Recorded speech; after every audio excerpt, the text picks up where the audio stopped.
Welcome to the AtlanTec Festival 2021. So we're back again for our 7th year and we're running a packed event across 5 days with 40 events and 60 speakers. So we want you to participate today. You can follow us on Twitter at the AtlanTec Fest and use the hashtag AtlanTec. And we're all about what's of interest to our tech community of innovators and practitioners along Ireland's western seaboard, what we call the AtlanTec Gateway. These events are supported by the tech community, enabling the sharing of expertise and knowledge.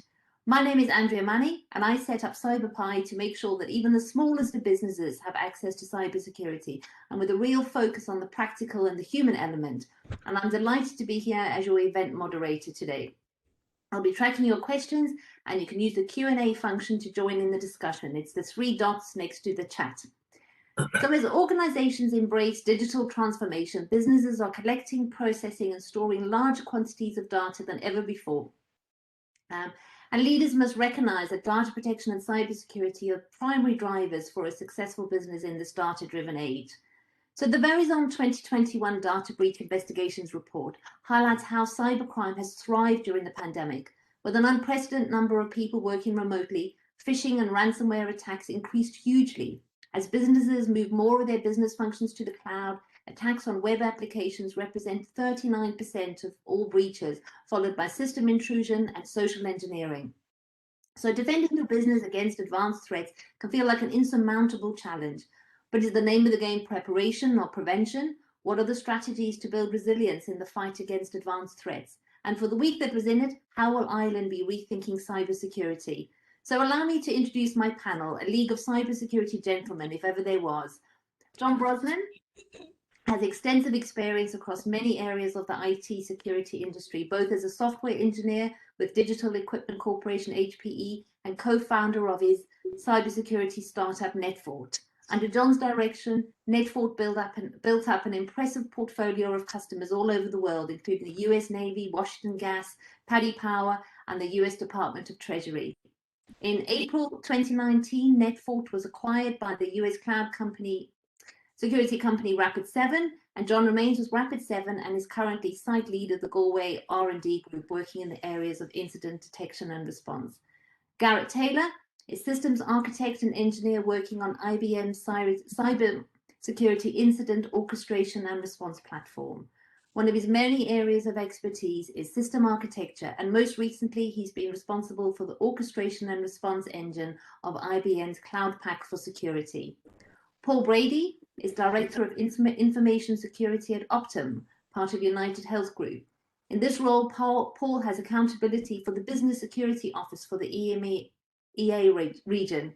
His role as security officer revolves a lot around engagement with management and advocating for security within company leadership.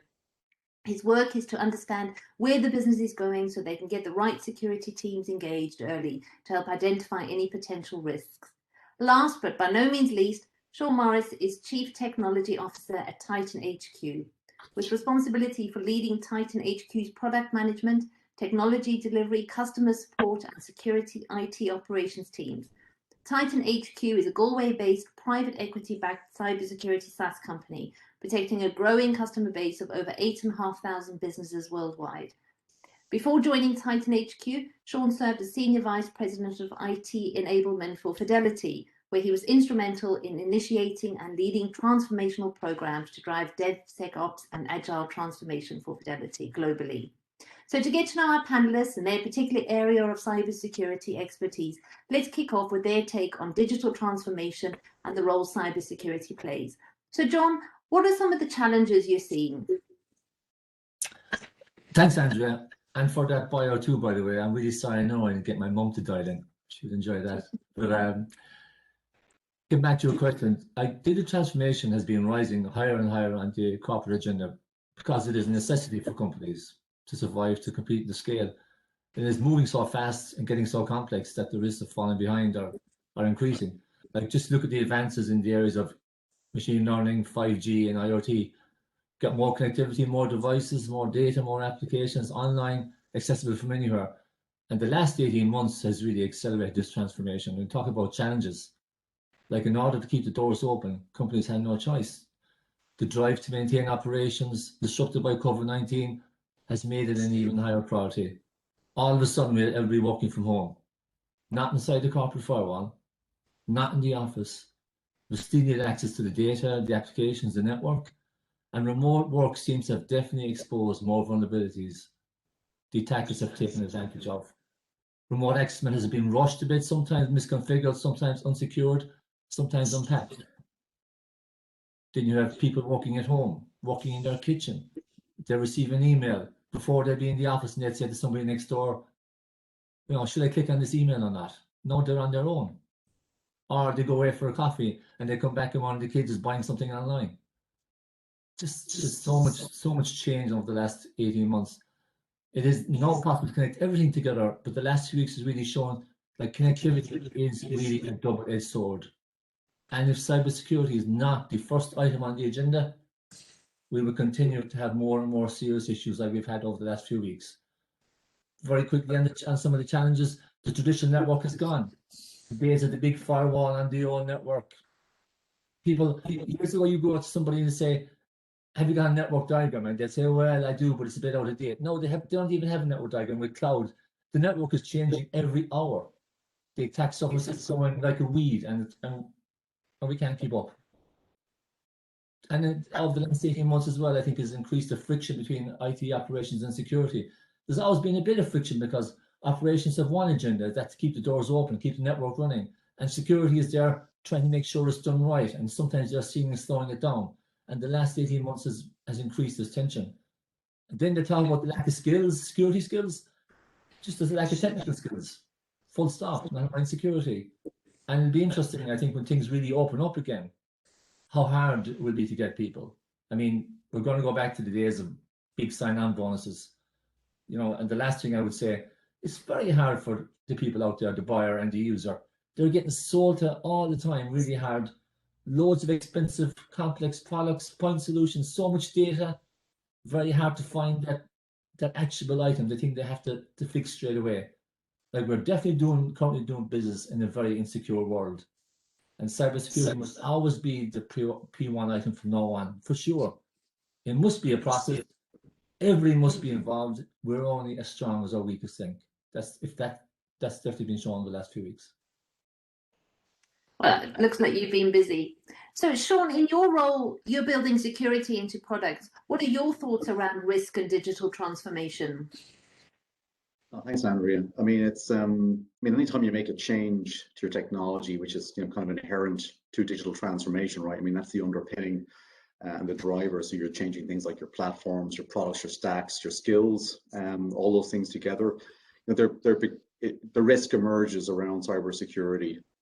And there's lots of reasons for that, right? I mean, many of the things that even John referred to there, but there's two big areas that sort of I suppose I keep in mind when I think about digital transformation and cybersecurity risk. And one is change overload, and the other is kind of just the new technology and the paradigm changes that sort of brings. So when I think about the change side of things, your digital transformation, it's a fraught time for people. Basically, you're in a big organization or a small organization, but either way, the stakes are high.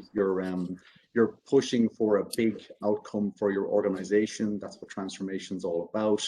And the focus goes on to business results, right? What's been anticipated by senior management, and things that are backroom or not sort of front and center in that sort of equation often get relegated. And that can include, being active in terms of addressing cybersecurity risk, right?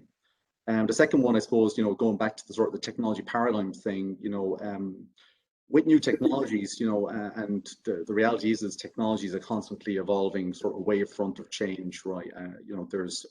It's just moving all the time. So that's always a risk area. But, with that sort of change in technology that often underpins transformation, there's a tendency to carry old thought processes forward, right? So this is what worked before, so let's do that now, right? And not really that sort of questioning around, what does best practice now look like when technology changed? And a kind of, very simple and obvious example, I mean, the move from on-prem to cloud. A lot of people think about cloud just like it's a data center, but it's in the cloud. But in reality, a lot of things change with that model, and you really have to rethink how you approach your security. And that can be just catastrophic, and there's just tons of examples of where those sort of situations have spun out of control. And I suppose the final one I bring up in terms of, thinking about risk and digital transformation for me is there's a reality that when you're in the middle of a transformation, you're actually in the middle of change, and you're often 1 foot in the past and 1 foot in the future. That brings a lot of complexity, right? And when you've got a lot of complexity in your organization, more than you're used to, that's not a good place for your cybersecurity thought process to be, because all of a sudden you're dealing with multiple, maybe 2 or more sets of best practices, the ones that you dealt with from a legacy perspective, the ones you now need to deal with in terms of your future state. You may not even have the skills or understanding within your team yet to address those. So, because they're on a learning curve, right, as part of that whole transformation. So I suppose to summarize, I mean, risk management, putting it front and center, that's the big opportunity when it comes to digital transformation, and making certain that cybersecurity stays front and center as part of that. And really, it's a leadership function. So you need leadership that balances business success, with managing business risk as part of transformation. And the biggest business risk right now is cybersecurity. Sean, that's great. And I love that phrase, change overload. I think we're going to hear more of that. So, Garrett, responding to a security incident is a whole organization activity. What role does security orchestration play during digital transformation? Yeah, and just to like picking up on the threads from John and Sean there. So, during digital transformation, and certainly accelerating over the last year or so, is the adoption of services from the cloud. So whether you've been forced into it by having to shut down your offices, or you were already on that journey, it certainly accelerated. So and that's leaving people with an environment where it's a hybrid environment. So they still have systems or infrastructure that they're owning and managing themselves. And then they have infrastructure, or possibly infrastructure that they're buying as a service, but they may actually be buying a high-level service that sits on top of somebody else's cloud. So you can go out today, you can buy, serverless computing as a service, but you don't buy it from one of the major cloud vendors. You buy it from a company with a funky name, and they're going to be sitting on top of a cloud. So what you've got is this hybrid environment, and it's a multi-cloud environment. It's not just one cloud. Your stuff is spread across probably all of the clouds that are out there, and you've got something on your own premises. So you've got this hybrid multi-cloud environment. And what you need to do from a security orchestration perspective is bring all that stuff together. So you need to be able to join all those bits up so that you can orchestrate your response across all of that infrastructure, all of those services, and all of the people that are involved in providing that service. So from an orchestration perspective and orchestration platforms, that's what we're working to enable customers to do. So it needs to bring all the stuff together, and then it needs to be flexible and open so you can change really quickly. So at the start of the lockdown, I was chatting to a friend of mine. She's a CEO in an organization who said, the office is closed and the customer relationship management system has stopped working and we can't get people in to fix it. She said, I got the checkbook out and we're going to buy one. So how could she quickly change her security orchestration to now interact with the service provider that was providing that system, starting tomorrow, which is that kind of rapid change that happened over the last year. So that's what we're looking to do in the security orchestration space. And those are the kind of characteristics of the platforms that we're building and others are building, moving across these hybrid multi-clouds, open and super fast and flexible, so that you're keeping pace with the business and you're not slowing the business down on that digital transformation journey. Garrett, that's really interesting. And as much as you're talking about platforms, almost everything you've said is actually all about the human element. And I know we're going to go back into that a little bit further down the line, but I want to introduce Paul now, because he's in the healthcare sector. Before we talk about the HSE ransomware attack, let's look at the positives in the healthcare sector. The pandemic has accelerated digital transformation in this industry with the rise in the likes of services like telemedicine, but we've also seen cyber criminals take advantage of the pandemic. So Paul, how does this play out with regards to cybersecurity? Thanks, Andrea. Yeah, so I mean, to start here, I just kind of want to talk a little bit about Optum. People on the call probably don't, probably not a brand people are familiar with. As you said, Optum is part of a company called United Health Group. We have 2 locations in Ireland, one in Dublin, one in Letterkenny.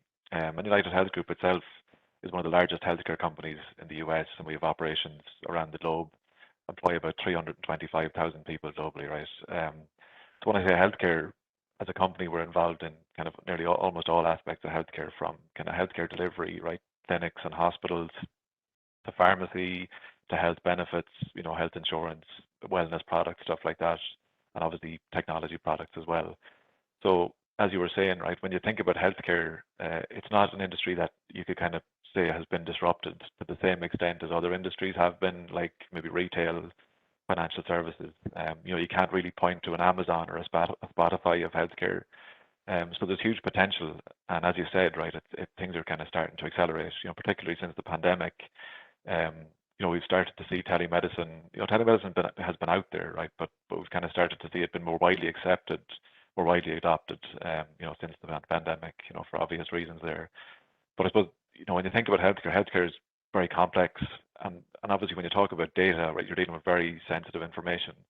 I think the thing to remember is that when people engage with healthcare, they're often in a very maybe vulnerable position. Maybe they're ill. Maybe they're engaging with the healthcare system because a family member or something like that is ill. So the consequences of something going wrong when we talk about healthcare, and as we're seeing unfold, right, with the HSE, are potentially, right, life threatening. So there was an example last year, I think in September it was, in Germany, where a hospital in Dusseldorf suffered a ransomware attack, and there was a patient who needed urgent care. That patient had to be diverted to a different hospital 30 kilometers away, and ended up kind of dying en route because of the delay and whatever. So I think the line is that it's the first ever kind of human reported death, kind of indirectly caused by a ransomware attack, right? So as you mentioned, right, we've seen kind of criminals use the pandemic as their advantage. We've all heard or kind of seen phishing scams, phishing scams when COVID kind of kicked off. They were kind of capitalizing on that. I was just reading through the DBIR, the 2021 report, which came out this week, I think, and even stuff like the organizations involved in vaccine research were being targeted. So I suppose, look, just to sum up, the topic really today is about how does cybersecurity keep up with digital transformation. But I mean, to pick up on what John said, I'd probably flip that around and ask, can digital transformation, can it actually succeed if you don't kind of trust the products and the services out there?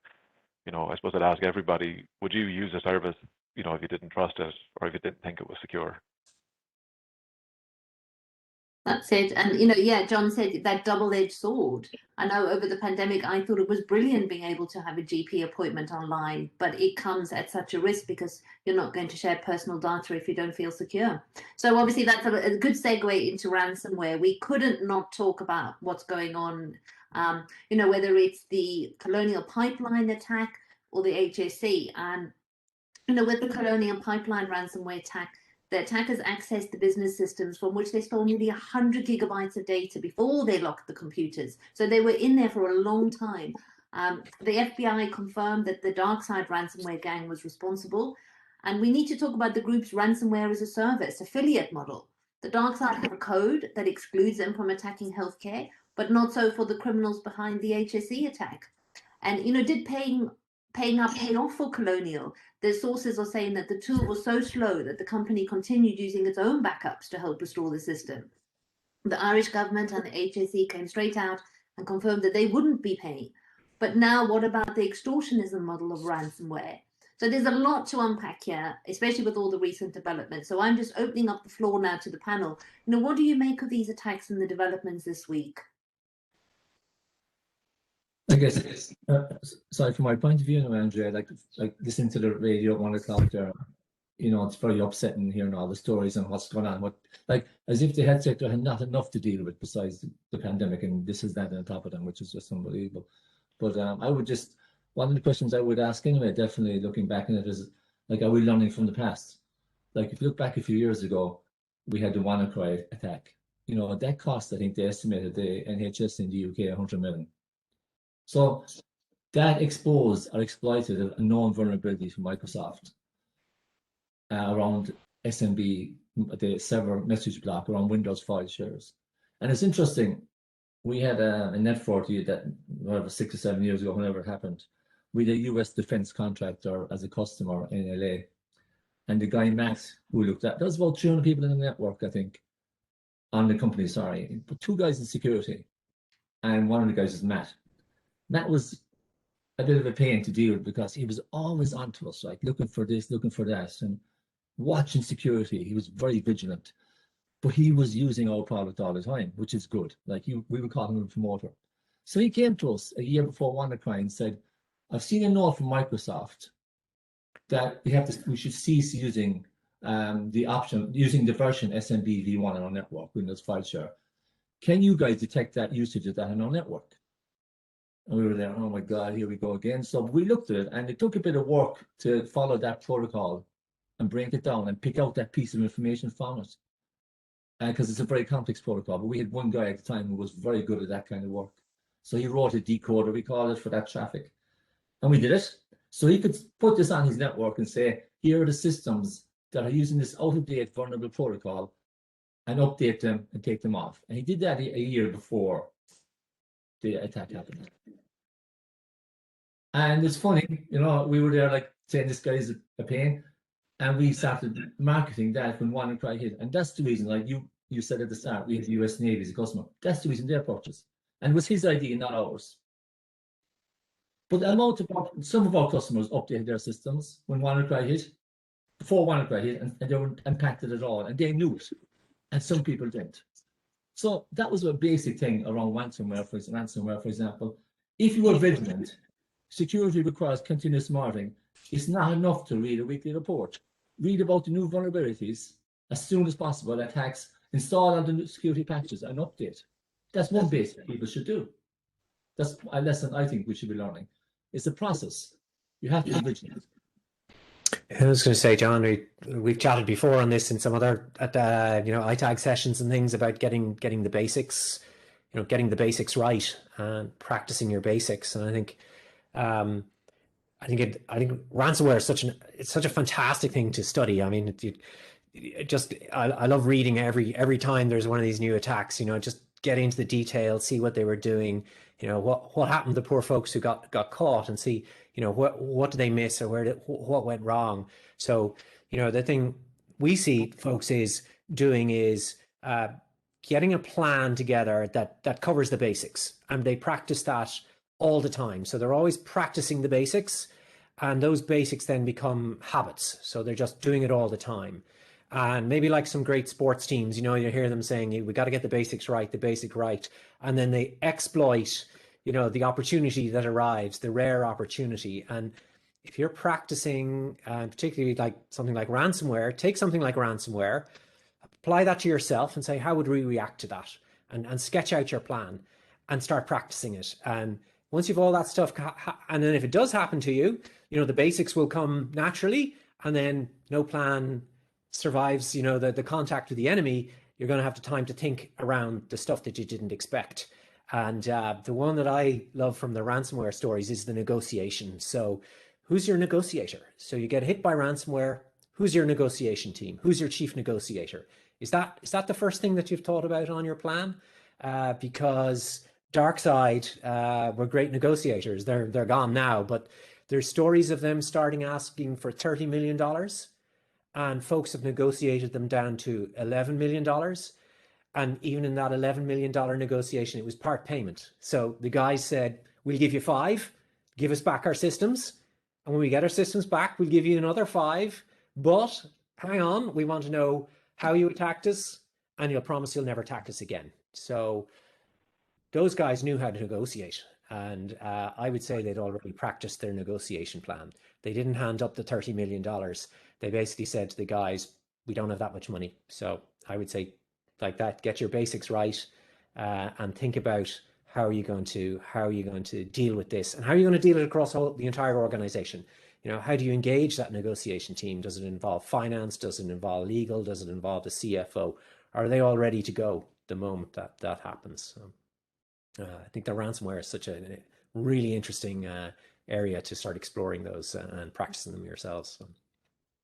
Yeah, I to add to what you're saying there, Gareth, it's kind of interesting. They sound dark side sound like a building contractor. They know how to do price anchoring from a price perspective, and then sort of make you feel like you won, and they probably exceeded their own target. But I would take a slightly different point of view. I mean, totally agree with all of the wonderful sort of, I mean, just common sense, best practice stuff that's been shared here. It's that, and that's where battle often is won and lost. But if you're thinking about it through the lens of digital transformation, saying, look, we're going through change, what does that mean? How do we reinvent ourselves and maybe build for increased and better security in our processes, in our technology architecture, etc. in the future?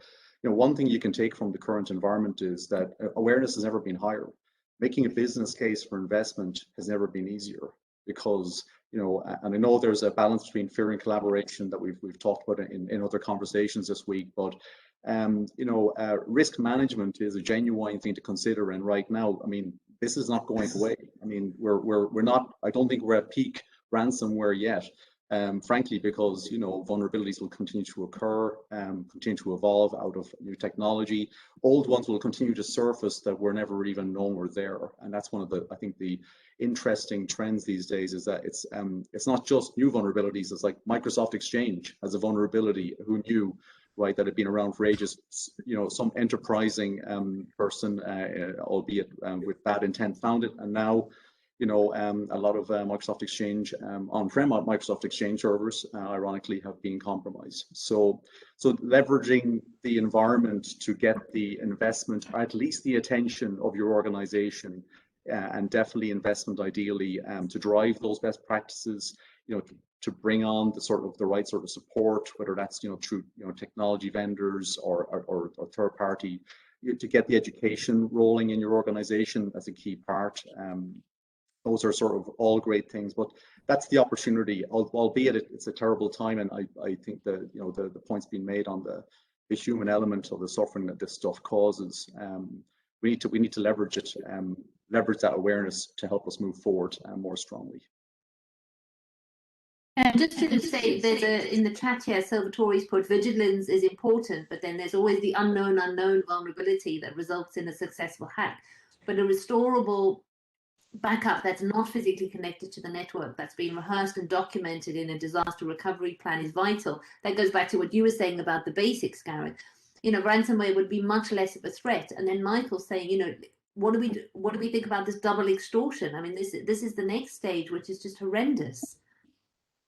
Yeah, I think they're both really valid points. I think the double extortion is interesting, and I think it what's worse, is it the financial impact of having your operations held to ransom, so you can't sell oil anymore, or is it the loss of data, and the reputational damage that comes with loss of data?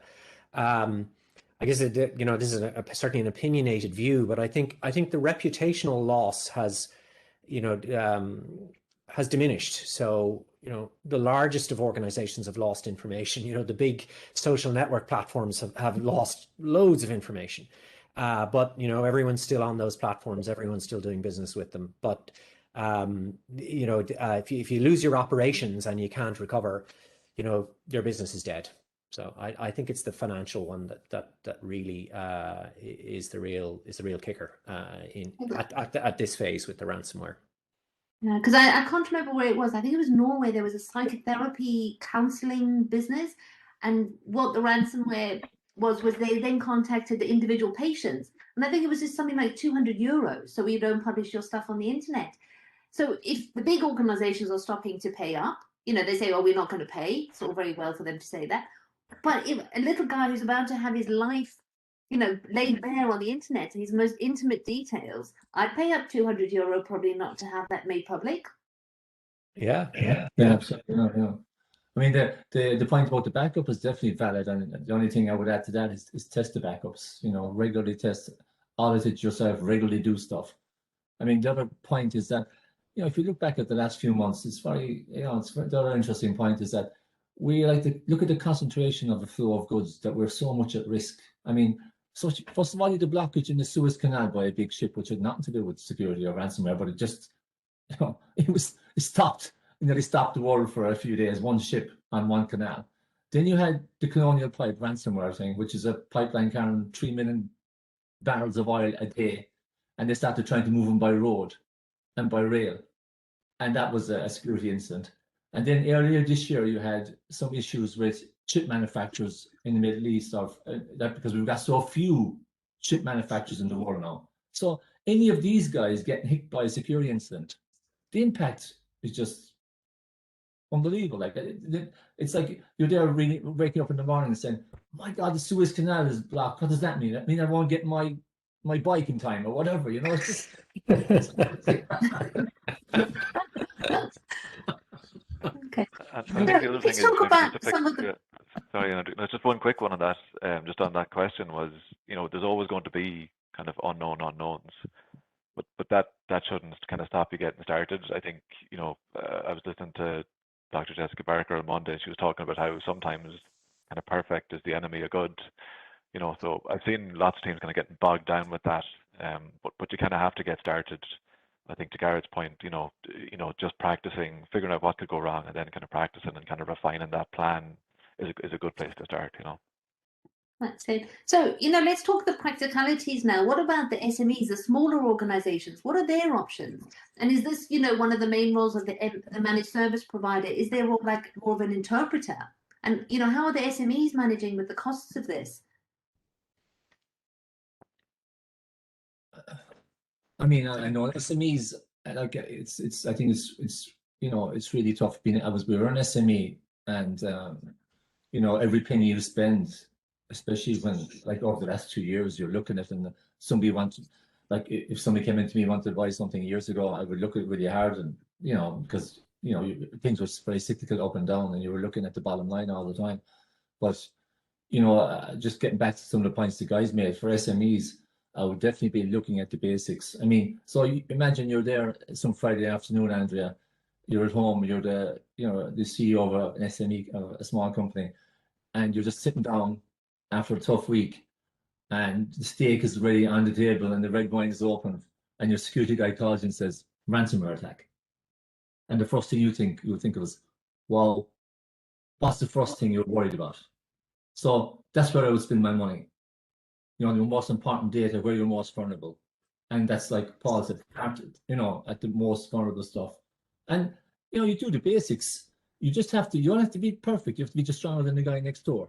Because they will go after the easier, the guy with no lock. So that's what I would say. Yeah,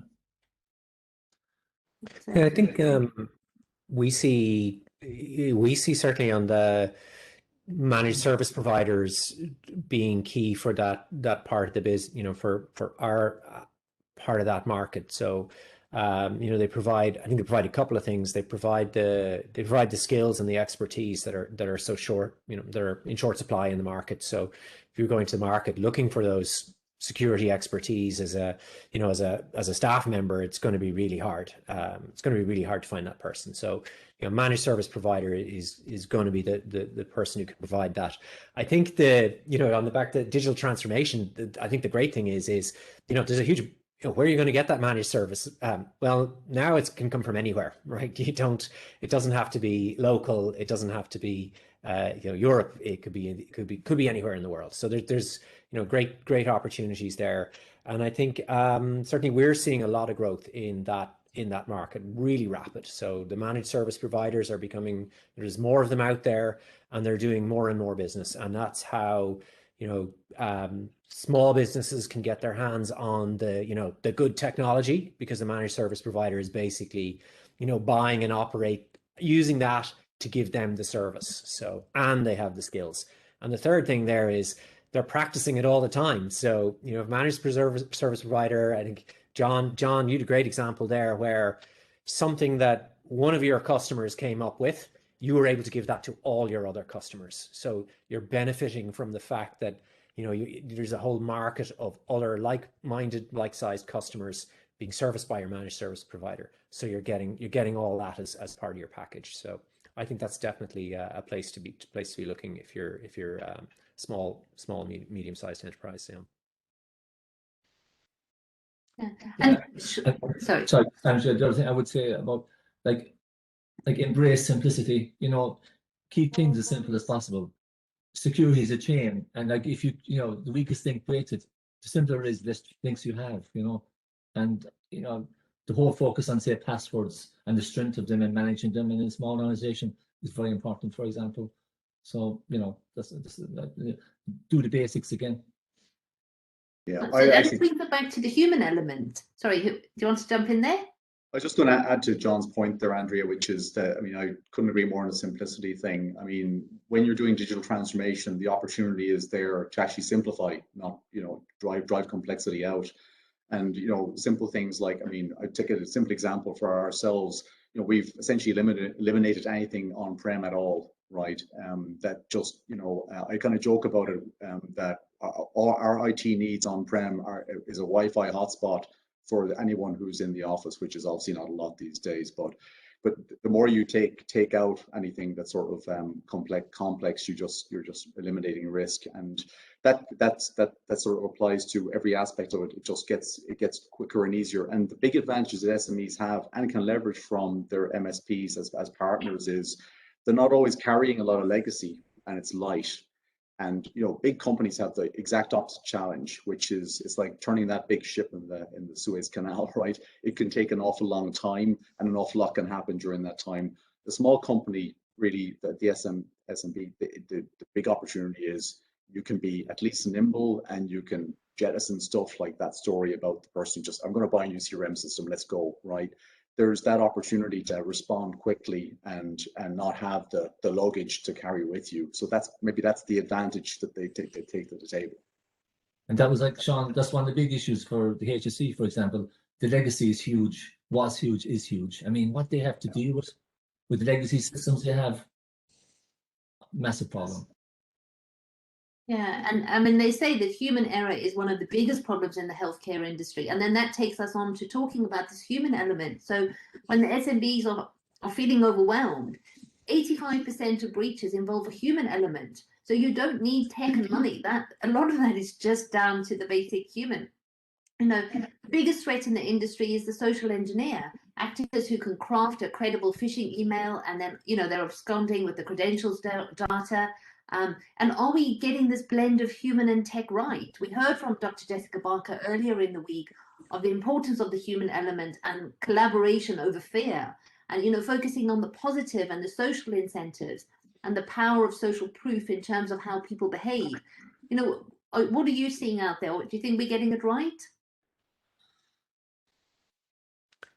I think it's certain aspects. You're giving the people the tools, and I think this came up earlier in the week as well, the tools and the practices to do things correctly, and don't expect people to do things that they, you know, always do, and to start changing those radically. So I think one of the examples was, you know, don't tell people not to click on a link. You know, we click on links all the time. So, you know, on the security side of the things is to make sure that, you know, people are going to click links. So what are you going to do with those links to make sure that when they do click on them, you know, they're not going to do something dangerous? So it could be that you're, you know, filtering all the links that are coming in through your email system and changing them so they go back through these, you know, link protection systems. So, you know, indirectly getting to the link and so on. And the other one, I think we've chatted about this as well, is multi-factor authentication. So, you know, people may, you know, type their password into a malicious site, but, you know, okay, so the password's compromised, but, you know, they still have their device for their two-factor authentication. It might be the, you know, a little key that you have to plug into your laptop. It could be your phone that has got the Authenticator app. Like, that's a hugely impressive tool, simple, everyone knows how to use it, and, you know, massively effective. So giving people the, you know, the tools that are easy to use, that are part of their normal day and every day, and don't ask them to do things that, you know, you kind of know that you're going to do naturally yourself. Yes, we all look at the, you know, get that email, you know, open up the link, copy and paste it to check it's the right thing, you know. But yeah, you click the wrong button on the mouse and boom, it's open in the browser. We can't stop people doing that. Well, I agree with that, Garrett. I think but I do feel there is a fair bit of risk that's tied to people, even with the best of technology. You know, classification of links. It's it can be very close to up to date, but it's never fully up to date. If you're the first person to click that link, you're very unfortunate, and your link rewrite and redirect won't save you from that. And I think there's so there is an inherent, I think people have an ability to sense, just with some support of training, with and the right environment, with a company sort of philosophy built around help us protect ourselves, that can make a big difference. So training people through simulated phishing programs, spotting who are your phish prone people. They're probably the nicest people in the organization, the ones that sort of the most trusting, and you got to help them, say, look, we need your help to make certain that the bad actors don't get to you, right? But equally, and it's kind of funny, even like I just was a response today from one of our own internal simulated phishing campaigns, and it kind of really brought home to me both the benefits and the risks, which was one of our sales folks had forwarded on something saying, this is clearly a simulated phishing, right? And she said, I know it was because I'm in sales and this person didn't want to buy anything off me, right? Which kind of was great, and that's what you want to hear from your salespeople. But the same token, it got me thinking about it, saying, well, what I've got to do now is I've got to create more phishing emails that are from people that look like prospects, to really train our sales organization and make certain that they're not going to be, they're great generally, by the way, they're fantastic because obviously they're in the industry, but that's how do you sharpen everyone's edge? And it's an unfortunate reality of the world we're in, right? But I suppose for us, the industry, you've got to be high performing, and everyone has to be. So I think that's my thought on it. Yeah, the other thing, Andrea, just you mentioned this kind of idea of collaboration rather than fear. But I was listening to, I think it was David Renton yesterday, and in his presentation, he referenced John, the security guy from the Phoenix Project. So for anybody that's kind of read the book, he's the security guy where the sky is falling. He kind of has this tunnel vision on security. So he's going around deploying these security tools, encrypting everything. Nobody knows anything about it, and he's generally just kind of getting in the way, right? But I think we have this idea where obviously security, cybersecurity, has a place at the kind of table, especially in digital transformation, right? It's important that we said cybersecurity has a place at the table, but having a place at the table kind of comes with responsibility. We can't be that guy who's the sky is falling and this is going to happen and that's going to happen, because what we realize is that when we are at the table, there's lots of other teams there talking about risk, right? So it could be regulatory risk from competitors, or right, it could be the risk of not doing anything, right? Not transforming, which means, right, someone else will transform and the business kind of gets left behind. So I think from a security perspective, we need to be thinking about, how do we, I suppose, how do we bring kind of that data and those insights to the table, and become that kind of collaborator instead of the person that's kind of bringing the fear, right? We need to be able to kind of articulate that risk in kind of business terms, because at the end of the day, there's going to have to be decisions made, right? There's no such thing as kind of perfect security or zero risk. So I suppose on that, right? Not all risks were created equally, right? So we have to kind of keep that in mind. It's amazing. I've done a lot of work over the years in kind of supplier risk and M&A, and the amount of times I've been on the phone with companies and I kind of get we've never had a security incident that we're 100% secure, but that's a kind of an obvious red flag. So I think for me, the thing to keep in mind is, as things move forward, or as we get involved in those transformational projects, we need to get to know the business, understand what they're trying to do, kind of build relationships with those business teams, those tech teams, get involved with things early. Obviously, do things like identify what are those critical assets, like I think John said, what are the, if the house is burning, what would you run back in and save? It's that type of thing. What are those kind of key things, and then make sure everybody's aligned on what those critical initiatives, those critical programs are, so that you can kind of focus your attention on the right things. Because obviously what we want to do is apply control. We want to focus our time on those key risks. Use your risk-based approach. The old analogy of, you don't want to spend the only €1,000 you have, on the fence to protect the €50 horse. It's simple things like that. So I think we talked about before, looking at those incident scenarios as well, understanding what controls you have in place to prevent those incidents, to detect the events, things like that. And I think the final point, and I'm not sure what the panelists kind of think about this one, but I think it's also a case of as the business kind of changes and transforms, and MSPs have a critical role in security. So I think there needs to be constant collaboration and flexibility and partnership with those MSPs, with your vendors, with your suppliers, to make sure that as things change, right, that the service kind of keeps up, and that it meets the kind of needs of the business as it kind of evolves. So I just leave that one out there. Yeah, the other interesting thing about it in a small company, I think maybe, is that like we're a group of developers, and I came down years ago and I said, okay, who wants security in Netfort? And nobody put up their hand. So then I gave it to Mark. I said, Mark, you want security? And I regret that, because he'd come along, first of all, he started checking everybody's password and the string to them. And you see Mark come in the door and he said to somebody, your password is weak. And I said, sort it out. And John, yours is not perfect either. He was continually on to us all the time, checking people's laptops, scanning them. And it wasn't perfect. And he dealt with MSPs, but somebody in the organization who mightn't be a security expert, but somebody to own it and be a point man and do the basics and start learning about it if they could. If it's somebody technical at all, would be great. Well, that's it. It would be lovely to see it spread across the organization, because you don't want cybersecurity to be those weird IT guys in the basement, because digital transformation has happened in marketing. And I'm telling you, marketing are not thinking about risk or cybersecurity. Everybody is now vulnerable.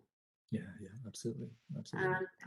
And that's it. I mean, they say your vulnerabilities are the ones that you don't know you have. And on Monday, we heard from Sarah Armstrong-Smith, who's the Chief Security Officer at Microsoft, and she was talking about zero trust and adopting an assume a compromise mentality. And with 80% of breaches discovered by external parties, what lies ahead in terms of new tech developments in this area? What do you think? I think one area that's around zero trust, definitely. If you look at years ago, like everybody was saying, what antivirus are you running? Then the hot topic became a few years ago was EDR, endpoint detection and response. And it's like an agent running on your laptop. So like in Apple 7, I suppose all the big organizations, it doesn't matter where we work. We have agents, we have all the stuff in our laptops. It's like checking, making sure it's up to date and whatever you're doing and whatever. And it's like, so you could be inside the firewall, working from home, working in an airport. And most organizations now would have some sort of, call it an AV. But the next step up in that, it looks like, is XDR, which is extended data and response, which is basically collecting data from all over your network and security devices, putting in this big data lake in the sky, doing a lot of mining, AI and correlation, and trying to pick out that actionable event on your laptop and block it and stop it. So it's like, it's kind of looked into be maybe the Holy Grail coming up. It's trying to solve a lot of the problems Garrett's talking about, where we've so much events and data and the SOCs are overloaded, and said this will make the life easier. And it's people, if there was an RSA in San Francisco this year, that would be one of the things on every stand, and a lot of stands would be XDR. Now, it ain't there yet, and will it ever get there? God only knows, but it's definitely one of the hot tech items on the way, I think. Yeah, I think it's the same as well, John. The basics of the endpoint protection, the things we've been talking about, but then it's getting into that predictive, getting ahead of the game. So, what are the threats that are out there that I'm exposed to, and starting to protect yourselves against those. So, where are you going to put that money, and using predictive, using the information to come up with predictions to advise you where should I be looking to protect myself, and what am I particularly exposed to. So yeah, definitely seeing a lot of interest in things moving that way, and it's definitely on the stands at the conferences for sure. So yeah.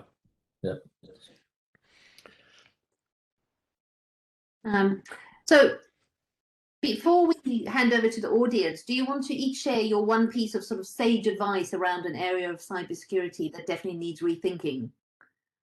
We start with you, Sean. Okay. Look, I'm going to go back to the theme I mentioned earlier, like, just the phishing training. It's one of a handful of things that you can do relatively cheaply. It's an awareness thing, getting that vigilance into your staff, healthy level of paranoia, a little bit of imagination, some risk management sort of mixed in, and you can move a long way. There's lots of other good things that have been mentioned and will be mentioned again, I'm sure, in this conversation, but that one's there. The other one for me, KPIs. Are you measuring how you're doing? That's the one. I think if you've got KPIs, you've got visibility to leadership. You're like, so taking phishing and KPIs, bringing, how are we doing on training? Who's phish prone? How are we doing on the training on those people? Just simple things like that that can raise awareness, raise visibility, and sort of drive the conversation forward. And Paul, what's your piece of sage advice for everyone on the call today? Yeah, No pressure. I'm going to try a healthcare analogy here. So I mean, if you look at, I was thinking about it, as we were prepping for the event today. If you look at healthcare today, right? So you might pay your GP a visit for the annual checkup. GP will do the blood test, the blood pressure, maybe offer up some advice about sleeping more, eating healthier, getting more exercise, maybe spending less time on Zoom, whatever it is. You walk out the door, and for all they know, you're heading for the pub. You're going to pick up the pizza on the way home, whatever it is. They've no real way of knowing, whether you took the advice on board and whether you actually do only drink the 5 units of alcohol a week. And the other scenario, obviously, is that we present when we're sick and we're looking for a prescription. So if you kind of relate that to cybersecurity kind of today, or maybe the traditional way of doing things, business teams, maybe your technology teams might only engage, if you think of that basement analogy, with the cybersecurity team, when there's, the pen test report is out, or there's some sort of risk needs to be approved, whatever, think back to John and the Phoenix project. We mightn't, be fully engaged in what's happening, at least as the business transforms. And then obviously the other scenario, right, worst case, is that they present when there's an incident and we're into kind of firefighting mode, we're trying to resolve it. And obviously there's been a business disruption at that point. There's been, which is not ideal, right? So healthcare is changing as well, right? So we heard Nicholas Bergman on Monday talking about, genomics and some of the other innovations that are taking place in healthcare. So if you look at what's happening, a lot of that information data has been put into the hands of kind of consumers. We've got wearable devices that can monitor heart rate, blood oxygen levels. We've got medical devices that can monitor things like blood sugar or whatever it is. But essentially, right, a consultant or a doctor, could keep in touch with the patient and maybe prevent them from presenting as sick, right? So, and the other thing is, generally people are more informed about how to make healthy choices, right? They're taking accountability for their health, and then obviously, right, Nicholas talked about kind of getting your genome mapped and potentially hearing about what you're predisposed to. So if you think about that again, right, in terms of how we need to change, from a cyber point of view, we need to be able to put data into the hands of our business and tech teams, help them to make kind of good risk-based decisions. If they're informed, they can make better decisions, right? If they know about the risks, if they know what they need to do, then they can make better decisions. Maybe one example of that is, I think we talked about it already, was, as we're developing software, maybe putting, vulnerability information into developers' hands at an early stage in the development process so they can, address those vulnerabilities early. We also talked kind of about skills, so in the same way, right, people are informing themselves about their health. I think that there's a real need for people to, for security skills to be incorporated into kind of training and courses, especially for, people working in tech, so that, we disperse kind of cybersecurity into those teams, because we're never going to be able to kind of hire and train enough cybersecurity people to watch everything. So, saying that, obviously, the cybersecurity teams still need the tools. We need to have our monitoring in place. We need to have automation in place to detect, anomalies, issues. But ideally, we want to avoid the firefight, right? So the analogy, I suppose, in summary, I'm kind of trying to make is, the healthcare is shifting from, we want to keep the patient healthy, as opposed to, treating them when they're sick. So maybe from a cyber point of view, that's the key, right? Is preventing that bad day, and being able to use the tools and the processes we have to kind of monitor our systems, responding to things quickly, and as Garrett said, right, practicing that so that we know what we need to do when something goes wrong. So yeah, that's my advice.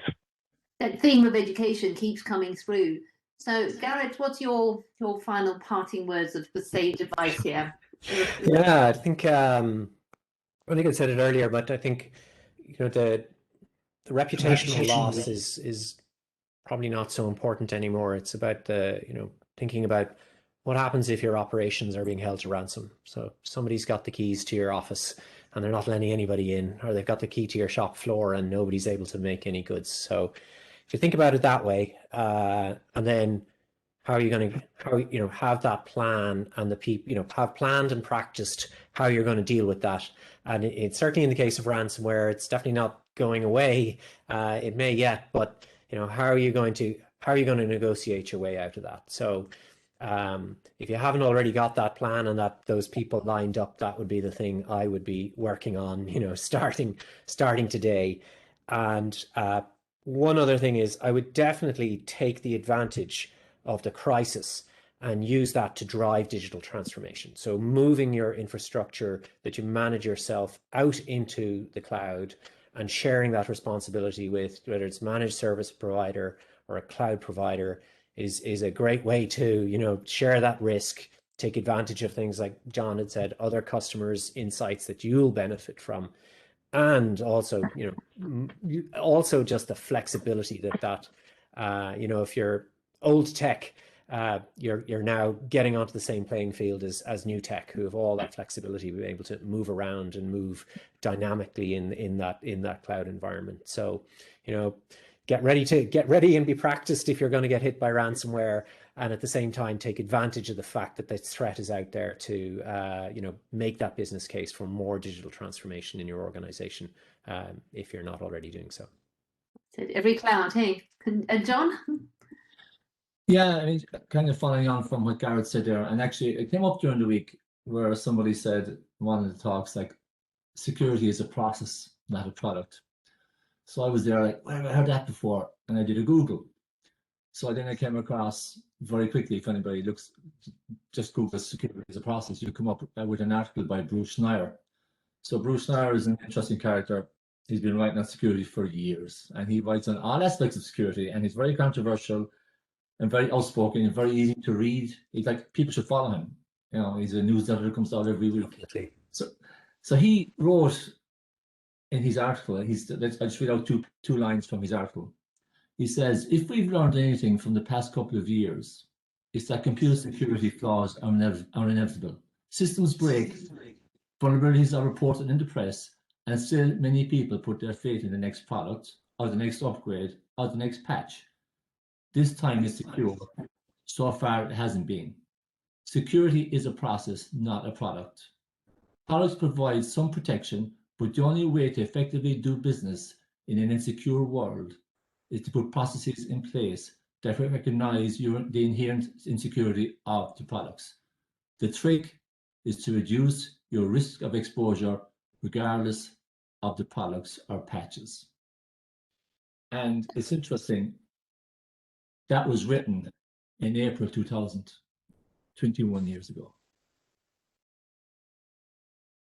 Would you pop a link to that article in the chat if anybody wants to follow him? And sure, yeah. And I guess the last thing on that, like what he says, Andrea, is segment the network, limit the damage, run and test your backups, as came up earlier, update and patch, implement multi-factor authentication, secure your privileged accounts, and only give them to people who have to have them. These are some of the basics. I thought it's really a good article to read. The basics. Well, thank you. So I'm just going to go through the chat, which has been very lively. And if you've got any questions now, this is your chance. You can put them in the chat or the Q&A. I think one of the ones very interesting from Michael. He says, I'm just looking at a list of participants and see that it's mostly a male audience. So if we are rethinking cybersecurity, is there a gender dimension at play? And this is my favorite thing. I always feel that in cybersecurity, when we do talks, I mean, this one is a different one because it is an industry one, but anybody who turns up at a cybersecurity event is interested in cybersecurity. So we're preaching to the choir, and welcome to the choir today. You're all very welcome. But we want people that are not in the choir coming to our talks, and obviously that diversity of thought, of age, of color, of background. That's what we need in cybersecurity. And I think, I can't remember who was talking about the negotiation, and I'm thinking, well, there's never a better job for a woman than negotiation. Those are the, you know, the roles that we should be encouraging as well. It's not all technical. So, you know, see some more of that. That's a good point, for sure. Good point. Yeah, I think we, you know, maybe as an industry, you know, we probably have a slight image problem, in that, you know, maybe we all, you know, maybe when people think about cybersecurity, they think about those really deeply kind of technical roles. But you know, if you actually look at it, you know, if someone's working in security awareness, you know, maybe a marketing person or someone, you know, with a slightly different background would be more suited to that. So there's a huge diversity, huge variety of roles there. But I think, you know, as an industry, we do need to kind of shake off that kind of image problem, you know, in terms of been maybe that just heavily technical industry. Well, that's it. I mean, there was an advert, or not an advert, the school put out a thing about a cybersecurity camp, and they put in all the subjects they'll be doing and that. And if you were that way inclined, you jump at it. But my daughter can find somebody's TikTok account by just knowing their first name. Is she not the best person for cybersecurity? And so I think that is definitely some of the things we need to be rethinking. Yes, of course, we have women who can do the technical jobs. It's not saying women do the non-technical jobs. That's from Salvatore. But just that balance, it needs to be more balanced. Yeah, their aspect of that, Andrea, is like, you know, and it's a very valid point. You know, we need more, definitely, women in tech and security. But you know, for kids, it's like going to school and going to college now. I mean, the options and the work and the jobs around tech and security are just limitless, and they're going to get, it's only going to, like, we're going to go back to the days of paying people sign-on bonuses. I mean, with security or tech, you can work anywhere in the world. You can travel, you can work from your house, you can start up your own company. The options, like, it's just, you know, it's a great career, and it should be, you know, really, and it's where everything is going to be built around tech and security going forward. Well, that's it. So, you know, events like this are great, and I think we've got some students on the call, which is wonderful. So you're all very welcome.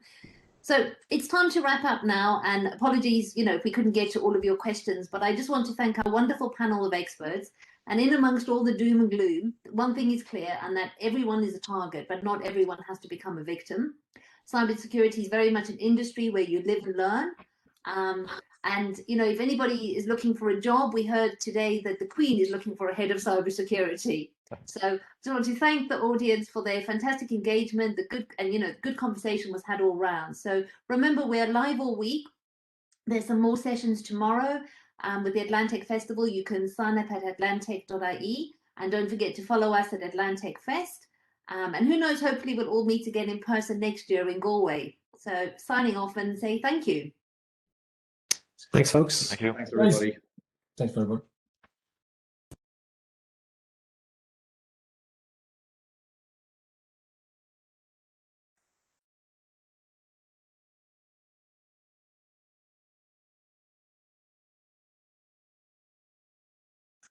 I think we'll just let everybody sign out and then we can say goodbye.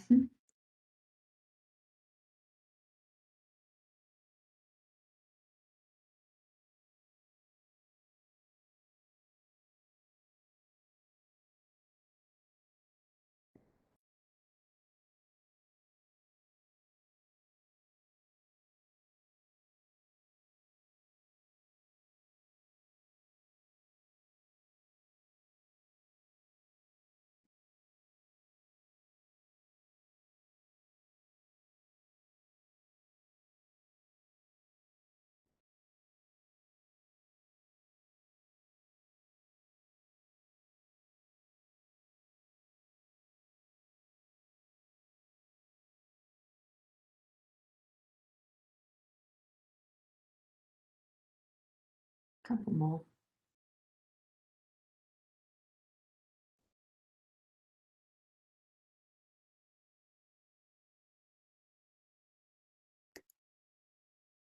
How did you find that, guys?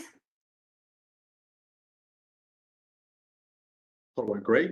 I think so. Yeah, great job, Andrea. You're fantastic. Thank you as well. Yeah, well done, Andrea. Yeah, I thought it was fine. I thought it was Chat, yeah. Good chance. Yeah. Jonathan. Takes a while to warm up, doesn't it? And then it's great. Then you can just sort of get on with it. Yeah, it is. Yeah, it's just like trying a bit of back and forth. It's great. You know, if we can do it, you know, it's good. And now we can all have a glass of wine. That's the. You don't even have to go anywhere. You just have to go downstairs. I was going to chip in, John, and say the first thing that go through my mind in that scenario was this steak is going to go cold, and this wine won't taste great later, so I might as well eat it now. That's what. It always reminds me, Sean, when I was working in digital, I had an American boss, Dan, at one stage, and he had come over from Nashville, and he was being dropped outside reception one morning, and he's getting out of the front of the car, and I was walking in, and his two kids were in the back seat, and they're wrapped up in these, like, it was, you know, they had come from Nashville, they thought it was very cold there, they had, like, the hooded jacket, they were like, we could barely see their little faces, you know, and he shouted into the car, he said, see you kids, have a good day, and they shouted back, love you, daddy, love you.